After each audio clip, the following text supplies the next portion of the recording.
নমস্কার, দেবযানী পাকশালার আরও একটি নতুন রেসিপিতে আপনাদের সবাইকে স্বাগত। সকাল বা বিকেলের জলখাবারে, স্কুল, কলেজ বা অফিসের টিফিনে খুব সহজেই বানিয়ে নিতে পারেন স্বাস্থ্যকর এই রেসিপি। এতক্ষণে আপনাদের রেসিপিটি চেনা লাগলেও এর উপকরণ কিন্তু একদমই আলাদা। খুব মুখরোচক, নরম, তুলতুলে এবং স্বাস্থ্যকর এই রেসিপি একবার বানালে আপনাকে বারবার এই রেসিপিটি বানানোর রিকোয়েস্ট আসবে। আজকের এই রেসিপি বানাতে আমি নিয়েছি সবুজ মুগ ডাল, যেটা আমি সারা রাত ভিজিয়ে রেখেছিলাম। তারপর নিয়েছি আদা, কাঁচা লঙ্কা আর কিছুটা ধনেপাতা। ডালটা ভালো করে ধুয়ে নিয়ে একটা মিক্সিং জারের মধ্যে নিয়ে নিচ্ছি। তারপর দিয়ে দিচ্ছি ওর মধ্যে আদা এবং কাঁচা লঙ্কা আর দিয়ে দেবো ধনেপাতা।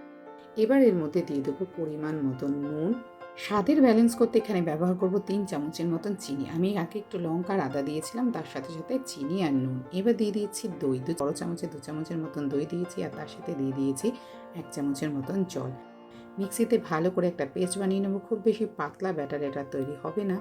এবার একটা বড় পাত্রের মধ্যে মিশ্রণটিকে নিয়ে নেবো। মিশ্রণটি ঠিক এরকম ঘনত্বের হতে হবে। এরপর এর মধ্যে দিয়ে দিয়েছি ওই বড় চামচেরই 2 চামচের মতন সুজি। এবার সুজিটাকে খুব ভালো করে মিশিয়ে নিতে হবে যাতে কোনো রকম দলা না থাকে। এর মাঝে আমার সকল বন্ধুদের কাছে অনুরোধ রইল, একটি স্বাস্থ্যকর এবং সুস্বাদু রেসিপির জন্য ভিডিওটি একটু স্কিপ না করে পুরো দেখতে থাকুন। এবার আমরা চলে যাব পরবর্তী স্টেপে। এই সময় আমি এখানে ব্যবহার করছি 2 চামচের মতন সাদা তেল। এটাকেও খুব ভালো করে মিশিয়ে নিতে হবে। এরপর এটাকে ঢাকা দিয়ে 10 থেকে 15 মিনিটের জন্য রেস্টে রাখতে হবে। 20 মিনিট পর এটার মধ্যে আমি দিয়ে দেবো 1 প্যাকেট ইনো। এটা নর্মাল লেমন ফ্লেভারের যে ইনো পাওয়া যায় সেটাই এখানে ব্যবহার করতে হবে, অন্য কোনো ফ্লেভারের নয়। তারপর একটু সামান্য জল দিয়ে ভালো করে এটাকে মিশিয়ে নিতে হবে। দেখবেন এর একটা রিয়াকশান শুরু হয়েছে, অর্থাৎ যে পরিমাণের ডালের মিশ্রণটা ছিল সেটা ফুলে উঠেছে। আগে থেকেই আমি একটা কেকের বাটিতে তেল মাখিয়ে রেখেছিলাম। এবার পুরো মিশ্রণটা ওই মধ্যে ঢেলে দেবো। তারপর ওটাকে ভালো করে একটু ট্যাপ করে নেব। কেক টিন ছাড়াও আপনারা যে কোনো কাদা উঁচু বাটিতে বা প্লেটে এটাকে বসাতে পারেন। এবার এটাকে ভাপানোর জন্য আমি আগে থেকেই কড়াইতে কিছুটা জল আর একটা লেবুর টুকরো এবং ঢাকা দিয়ে সেটাকে গরম করে নিয়েছি।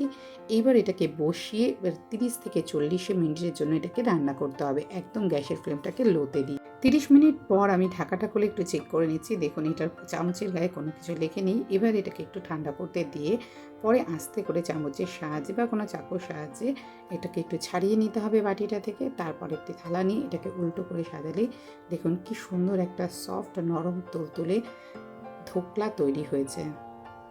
সবুজ মুগ ডালের এই স্বাস্থ্যকর হেলদি ধোকলা আপনারাও বাড়িতে বানিয়ে নিন।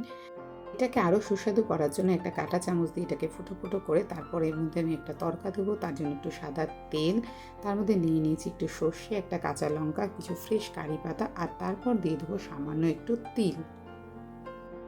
এইবার এই ফোড়ন বা তড়কা যেটাই বলুন না কেন সেটা ওই যে ধোকলাটা তৈরি হয়েছে তার উপর আমি ছড়িয়ে দিচ্ছি।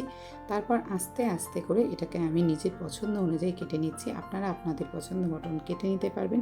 তো কেমন লাগলো আজকে সবুজ মুগ ডালের এই ধোকলা রেসিপি? যদি ভিডিওটা ভালো লাগে বন্ধুরা অবশ্যই একটি লাইক করুন, শেয়ার করুন, কমেন্টস করুন, সাবস্ক্রাইব করুন চ্যানেলটিকে আরও নতুন নতুন রেসিপি জানার জন্য। ধন্যবাদ।